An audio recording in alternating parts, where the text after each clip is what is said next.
All right, might be a little noise in the background. It'll eventually stop. Promise. Welcome to Happy Days. This is the kind of catch-all video on heavy days, what they are, why we do them, why I think you should do them, what the benefits are, how do we want them safely, how do we want them smartly, how to have fun with them, how to not be intimidated by them. So hopefully today, watch this video. I say do it at least once because before you have a heavy if you have not done one before, and make some notes. Hopefully, gives you more confidence and excitement to go into it for the first time. So, I think before, let's kind of quickly define what that means. I'll list a few, hopefully in relatively layman's terms, reasons why to do them, what they're actually doing inside your body, and why have them in your plan, and how they may be different than other days we do or have you guys doing. So, first of all, kind of define what that means. Heavy day means you're kind of lifting 80 to 100% of your one rep max weight. Many of you guys may not know what that actually is. That's okay. That's fine. You don't need to know what that is. If you're lifting with just dumbbells at home, it's something you could probably do like 1 to 6 reps of maximum effort. Or barbell, or whatever that movement is. Maybe there's a movement you can only do like 3 push-ups. Well, guess what? Your push-ups of 3 reps count as a 3 rep max of push-ups, right? That's what you can do. That's a very heavy set and demanding set of your body of push-ups. So why do them? What's beneficial here? They promote maximum strength gains. They target these muscle fibers. There's 3 kinds in your body. They target these fast twitch ones, and those are the strongest and most explosive ones. They recruit the highest threshold motor units. What's that mean? Those are motor units that are recruiting muscle fibers. That because you're trying to make the muscles do as much as they maximally can do, they recruit some of the highest muscle thresholds. You don't recruit those when you're doing a set of 8 to 10 and you kind of feel like, well, I could maybe do like 5 more reps there. That's not going to recruit those at all. Those never get touched otherwise. That's one of the reasons you do it these days. They're only stimulated under near maximal effort. Then there's some neural adaptations. So every time a muscle fires our body, like I'm doing right now, move my arms around, brain is sending signals to shoulders to tell it to move my arms or my hands around. It's happening fast because we do it all the time. But in these really high-end, really demanding moments of lifting a really heavy weight, it's stimulating a neural adaptation, like better motor unit, so unit of muscle, let's just say that, synchronization, recruitment, and rate and faster firing of those as well. So it also stimulates our nervous system, fire more muscle fibers, doing that more efficiently. So it's getting efficient at doing it, not only at the really high end, but also when you come back to the same task at a lighter loading. Think of a really hard thing you learned that you came back and did an earlier stage in that process. And was that way easier? It probably was because you did the hardest things. You come back to the things that are kind of a stepping stone to that, and they seem way easier, and then you just get to them faster. That's the same thing happening, but with your muscles. By putting a really heavy load on them, you come back to do them a lighter loading or medium loading. It feels a lot easier. And it is faster, and you're better at it too. And you're probably going to increase your weight on that medium loading now because you got stronger at a high end. It enhances, so like it also will increase your bone mineral density. That's really, really important for all of us. Really valuable for women to increase that because they start losing it at a much younger age than men do, or starts decreasing. So this heavy loading increases that. It reduces the risk of osteopenia, osteoporosis. It enhances your tendon and connective tissue resilience, so your tendons get to be stronger, more resilient against injury.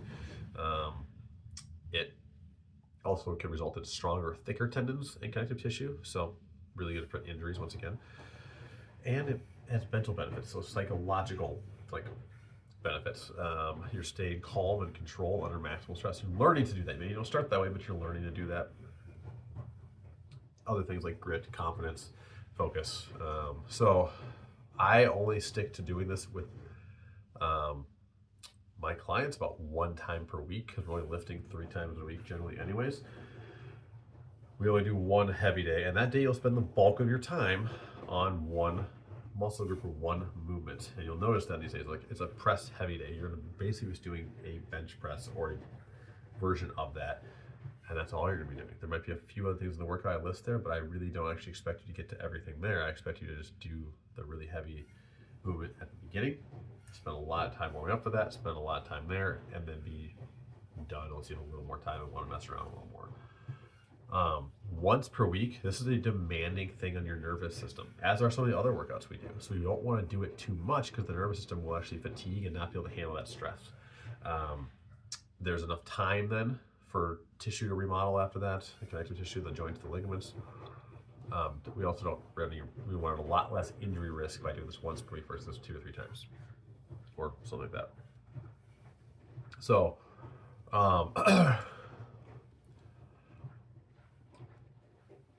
so some of the reasons that this is better than like a light day or medium day or a moderate to heavy day, but not fully heavy. This is the only way to recruit some of those really high threshold motor units we talked about.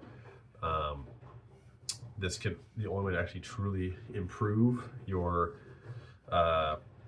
maximum like strength ceiling. So we don't really, everyone's got one. We don't always test it and get there, but the only way to actually truly get there is to get really close to it and then try to add a little more. And these are the days you can do that. So then you also get better at these movements that you train. So you'll get better and better at these at the high end and any end, the more you train them. So that's those are some of the benefits that strength training or heavy days have over any other day we have. They'll develop more focus, more discipline. Sometimes they'll develop some confidence. So the main benefits like I said, would be really high end force production, skeletal, neural adaptations as well, like I mentioned. Those are the main things. You can do a deep dive on this if you want to. That was a 6-minute version of it, and maybe I already lost you. I'm hoping it sounds like cool for how it's affecting your body. That's what I'm hoping you guys are taking with it. It's really cool what it's doing to your body, in the mind, and neurons, the nervous system, and the muscles. So that's some of the benefits to it. Now, here's some other things. Before I get to rest periods, rest times, and why, I want to talk about safety. So some of these things, you'll see the 3 options for the day: your load, your flex, your move. Load is usually the full gym setup available. Flex is the dumbbells, maybe a pull-up bar available, and the move is just your body weight. Some of you will be able to test your very, very high-end strength with just sets of dumbbells. Very, very possible. Maybe you won't be getting into 6 reps or less or so. You can, as you get stronger and stronger, maybe you can. Depends on how many dumbbells you have, what you're able to do with them. But like, no matter what, these workouts are a high amount of work on one or two movements is generally written. Some of the flex versions will have a few more movements thrown in there because I'm assuming you might not be able to power clean 60s up to your shoulders and squat them. So I'm assuming you might just be working with a slightly lighter weight. I'll get into that later on, how you modify these days. I'm going to talk kind of more to the barbell camp. If you have a full gym available, that's what you're working on. If you have some really heavy loads that you can get for 3 to 6 reps, even down to 1 reps sometimes, 1 to 2 reps. That's your maximal effort. The most important thing you do is take some good time to warm up first. Move those joints around, whether you stretch those, like I'm assuming a bench press or a squat day, like stretch the shoulders quite a bit, stretch the back. Work on your push-ups first. Do some light, work on your bench press with dumbbells, get a bigger range of motion. Then go to, you can develop your own warm-up routine. I can suggest some.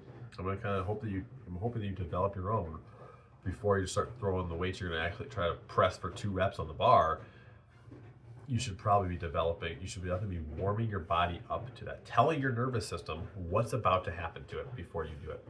Otherwise, it's like, whoa, I'm just demanded to like do this really hard thing for 3 reps, and I wasn't even ready for, I did 0 before that.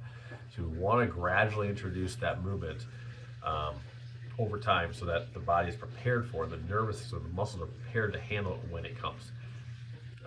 I also think that in real life, sometimes you're to really exert yourself maximally, and you won't have time to warm up. You'll have to just immediately jump in and lift something really heavy. And that's why we're getting stronger, so we can handle those moments where we jump in and we're near peak end exertion on something to help lift something or carry something or push something out of the way. Like that can be okay too. Our bodies can handle that. We're working in an environment in the gym where we have time to be safe and warm up and gradually increase first. Highly recommend you do that. I'll use a quick example. Let's just say you can deadlift 300 pounds. So you might be like, wow, that's insane. So you might be like, wow, that was 3 years ago's personal best. Regardless of where you are, I'll use this as a number here. You don't start loading a barbell up with 200 pounds as your first set of warm-ups. You would probably do some hip stretches first, maybe some kettlebell swings to warm the hips up, get a little more explosive, get some blood flowing to that part of your body. Maybe you stretch your back a little bit, your shoulders, do some rotators.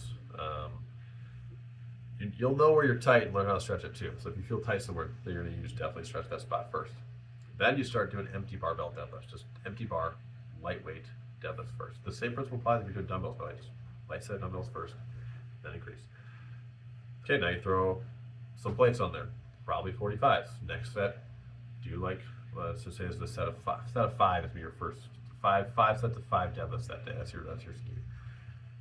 You'll do probably like 8 to 10 reps of the 135 of the pair of 45s, the 135. Then you take those off. You might feel like you can jump to adding more 45s on, 225. You might do 185 next, somewhere in between. Do another warm set. Do like 6 to 8 this time. Start kind of decreasing the reps towards your target range. Then the next set, maybe that's your last warm-up set. See, there's a lot of these. Throw the next set of 45s on, now you're 225 pounds. Then do a set of 5 to 6 there. Then go for your first like official 5-rep set of the day. That'd be an example of how to warm up that with those barbells. Same thing with dumbbells. If you can't yet lift your heaviest set of dumbbells you have available to you for more than a couple reps at most, same technique applies. You just kind of increase the dumbbells as you go, and you want to kind of decreasing the reps as you are increasing the weight, working towards whatever that rep amount is going to be. So you warm up the joints first. You start lifting progressively heavier weights gradually. At that point, you're ready to begin your working sets, as I'll say. So the first set you actually would record in the app as your first set. You're not going to record any of these warm-up sets first. So I'm sorry, the work still counts. But we are really going to count that work at that really high end of your body's ability today, and that's the goal. So that's the part that counts. So you'll log your first set there. And that's how it goes. So like this, that's the safety, that's the warm-up, and that's a little glimpse to how the sets and reps can go. I'm going to kind of combine how you'd approach those. Let's just keep using an example, 5 sets of 5 on the deadlift. How you could look at those 5 sets of 5. First of all, heavy is always heavy for that day. That means that you did this thing last month or 6 months ago or 2 years ago or 10 years ago. Well, I did that once. I should be capable of more than that today. I'm stronger now. I'm better now. I've been doing this a while.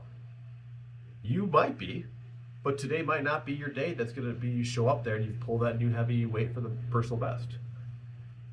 Was that still a failed day or a bad day? Not at all. It was a great day. You got in the gym, you moved your body, you spent time to warm up, you were smart about it, and you progressively got to a heavy load, you worked your best you could give that day, and that was a heavy load moved for that day, which is very effective at everything we listed out at the beginning about motor unit recruitment and connective tissue and nervous system firing and all these important things, and you got stronger. You might not be like, oh, I didn't lift a weight that was heavier than my previous best, so did I get stronger? You still got stronger. Doesn't always have to be the new weight to say you're getting stronger, the new PR weight. So heavy is always heavy for that day. I've had plenty of days I go in the gym, think I'm gonna do something amazing. So I'm like, okay, this lift's been going great. I'm gonna hit a new PR today. Less than half the time when I'm thinking that, it happens. It's the days I'm like, gosh, I barely want to lift heavy. I'm tired. I didn't sleep well. All of a sudden,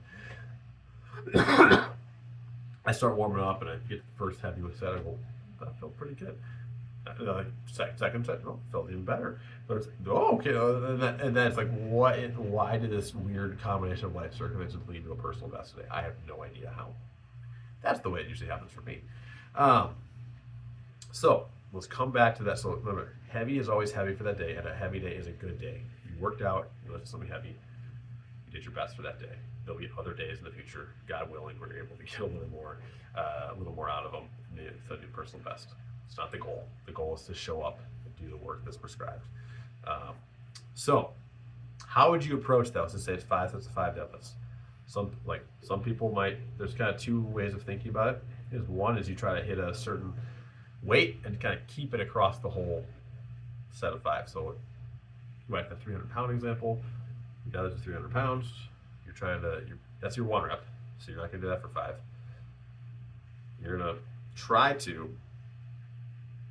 You could try to say, I'm going to try to hit 250 for all 5 of those sets. So you do your first set, 250. Great, went well, you got it. Second set, did the same thing. Third set, same thing. Fourth set, same thing. Fifth set, same thing, done.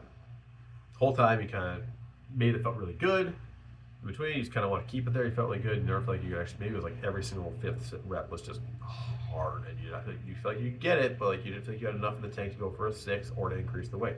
Great. That's a demanding day too. To stay at the same weight is really hard. Or you say, I want to start the first day at first set at 245. That went pretty good. I'm going to increase it to 250 or 255. Oh, that went pretty well. I'm going to increase it again. That's another way to do it. So you kind of check in after each set going, oh, I think I have a little more of the tank. I can try a little more. Both ways are very equally valid. Same thing applies to dumbbells. If you're doing a dumbbell heavy day, it's like, oh, the 40s moved really well today. Maybe I should try the 45s. Okay. Oh, wow. Those are heavier, but I got that done too. Maybe those 50s. Like that's the same way you can go about this. Or you might find that you failed rep number 4. It was not safe. So we talk about safety. Make sure you never lift a weight you don't think you're going. So like I'm moving in the safety here. Don't start a rep you don't think you can finish, because you could drop the weight. It could hurt you. Don't start a rep you don't think you can finish at really heavy weights. Or know how to fail, know how to bail, know how to drop the weights, whether it's a barbell on your back and you know how to ditch it, or front squat and you know how to ditch that, or you have safety bars in your rack for catching a bench press, or when you fail a bench press rep, you don't punch yourself in the face with the dumbbell, drop in the side instead, or you have a friend there to help lift you up if you can do that at all. Always have a safe way out of that lift. If you don't have practice it. Practice dropping the weights. Practice, releasing a barbell off your back or your front, or using the safety arms. Worst case, I failed reps before. You want to know how to do that safely, and just know when it's not happening, not to fight through it and round your back and get yourself hurt or whatever. Just fail it. We want to live another day. We want to have a good pair of knees and shoulders and back and a healthy body to keep moving forward for all that life demands of us. We're not professional strength athletes trying to max our strength out and have the best, week or day of our lives as far as the gym goes. It's not who we are. We're just everyday people trying to get stronger, doing it from home most of the time too. And that's amazing. So that's safety. That's some of the ways to go about the schemes in there. Talk about rest times a little bit here. So why do I'll put 2 minutes or 3, I probably put 3 minutes in a lot of these, maybe 4. If it's 4, I want you to, that should tell you 4 is really needed here. Take the 4 minutes of rest. Why do we have that amount of rest time? So I'll read a little bit of research on that here quick. Why those kind of rest times? So heavy lifting isn't about fatigue, because you might you might get out of that set, you might be pretty tired, but you're not going to be the same tired as if you just do one of those conditioning days or circuit days that you guys do. It's about maximum output, and that uses an energy system in your body called the adenosine triphosphate or ATP, adenosine triphosphate, phosphocreatine energy system. Phosphos in there twice. What is that? You don't need to figure it out right now. Just know that that system, when taxed to its maximum effort, takes 3 to 5 minutes to recover and replenish. It's a little faster for women than for men. So women, you might feel like, okay, 2.5 minutes I can go. That's probably right. Maybe 3 at the most. That's actually like you might be better. Women are better to lift that a little bit faster than men, but they should not wait a minute, minute and a half, even maybe 2 minutes and go again. They should probably wait 2.5 to 3. That's good. And if you want a little more than that, you can take it, but I'd say that's probably where you're going to land. And hopefully that makes some of you guys happy. Men are be that 2 to 3 to 5 minute range of rest. We need a little more rest. It takes a long time to recover. We see more benefit to that training. So that's the energy system you tap out when you do a really heavy load for a short amount of reps, or you're a failure on something. So that might be what the flex options could be doing. And that is why you take so much rest. It feels like I'm just staying around, I'm doing nothing. Like, okay, well, read a book, read something in between, or do a household chore quick and come back. But it's like we can still do things in between. I just don't want you to lift more. Once the heavy day is written that way, it might be. Some will come that are written that way, but I'll explain why.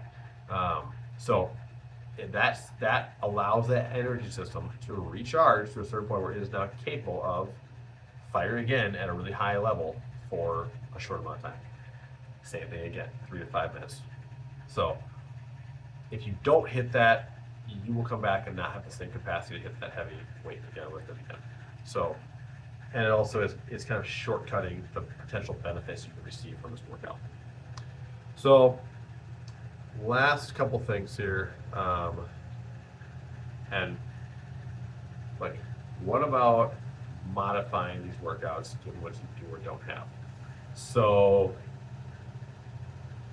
how do you like make a heavy day work really well, really hard when you don't have a barbell available? Well, I try to provide a dumbbell option that's going to be that way, but the heavy day might be 3 sets of split squats, 3 sets of lunges, and 3 sets of squats. So that heavy day is not so much about lifting really heavy weight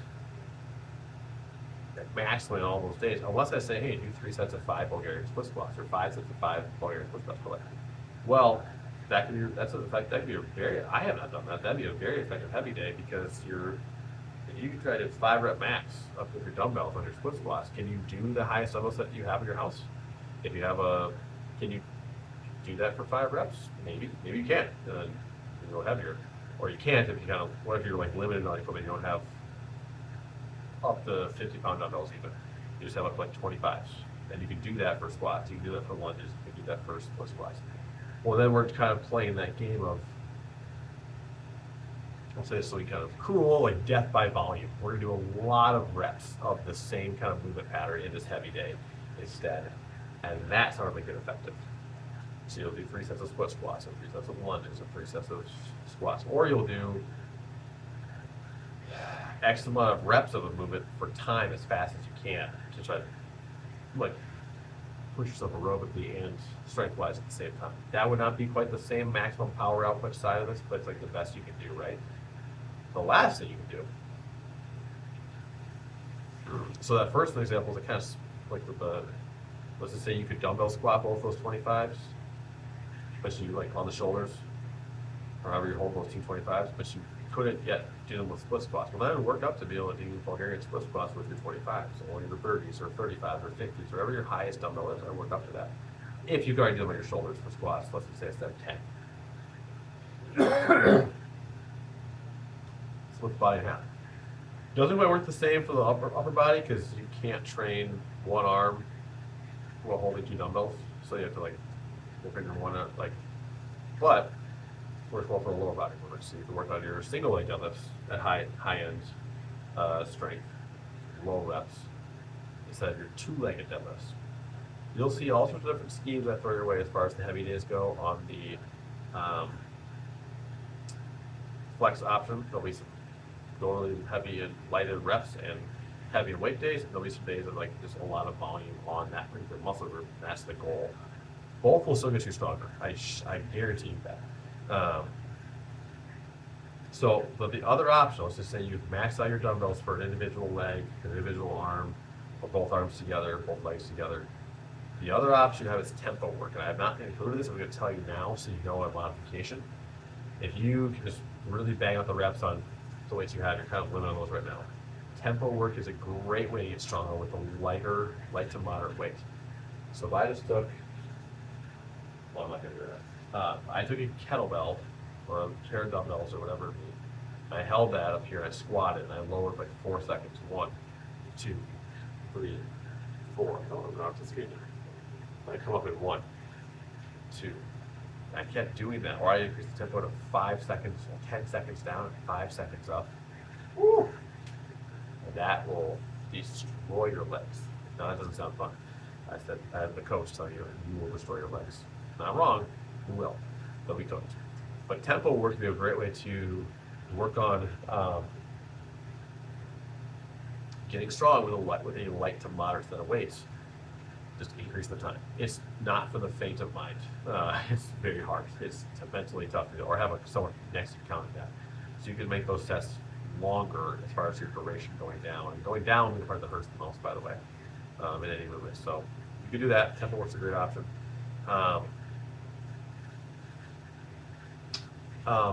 Some of these days I haven't yet done this yet, but let's just say you're working on push-ups, and it's you do a dumbbell bench heavy day, and you could just work on your dumbbells and get up to X amount of reps. Like, let's just say you want to work on your push-ups instead of the bench press. That's not what's written down, but you know you need to work on your push-ups because you aren't able to do a set of like 5 yet. Heavy day is a great day to train your push-ups. You could do multiple sets. So say you can do like 4, but you can't do 5 yet. You could do a bunch of sets at 2 to 3 push-ups, 2 to 3 minutes rest between them. Maybe more than the 5. I'm going to use this 5 set example. That's a great day. Your body got really used to this very challenging movement because right now you can only do 4 push-ups. 4 push-ups is literally your 4 max of push-ups. So you probably shouldn't always try to do 4 every single set you do it. It's your highest end of what you can do right now. But you want to move it to 5 to 6, etc. The way to do that is to keep trying harder and try to get to that 5th one. It kind of is, but the way to do that is actually you're really good at like doing it about half of that consistently. And then you'll eventually come back, oh, let's test it at 6 or 7. Because you got really good at firing those muscles and brain to the muscle communication, and it all got faster. It was able to recruit more of them, and that increased your reps. So this could be a great day to work on skills like pull-ups or push-ups, and what you're at on those and what you're able to do right now. I might get that as a substitution option, or I want you to know you can do that. I'm probably missing something here. There'll be a question that comes up, and I'll have to answer it, and I might amend this video. I'm hoping this was most of what I need to say about heavy days. I probably give every modification possible for the flex and the move option. So the move option will probably just be a lot of work on that dedicated body part. It's pretty hard to, without external loading, really quite achieve the same thing. Unless you want to train a really high level skill like working a pistol squat or something like that, like or a handstand, like this really unique things that are really far out there. You could, by all means, you go ahead and modify that if the goal is a shoulder press and you don't have that, but you can somehow work on a handstand. I would love to see you do that. That'd be great. If that's like, I can never do that, Kurt, that's fine. I'm just telling you, your permission to kind of like say, oh, he's trying to get the legs stronger here. I can work on a pistol squat. I'm working on that. Cool. Go ahead and do that. That'd be amazing. I want to see you video that and show me you can do it. I love that. Like you can use, that'd be a great way to, those are 2 very challenging options that some of you may never do and some of you might be able to do, and both are okay. So there's a million ways to modify these. We're going to come up with more and more and more. We're going to use each other's resources. I'll come up with other ideas too as I go through these things myself, or as I keep learning alongside you guys. So have fun. These are fun days. They're not supposed to be like mentally anxiety inducing and tough. They might be, but they really should be. This should be a fun day to test yourself, see what you can do, learn something new, and get your body ridiculously strong, and bring that back to the other days where you'll also be a lot stronger now and keep moving that needle forward. So good luck, enjoy them, and look forward to seeing how well you guys can do.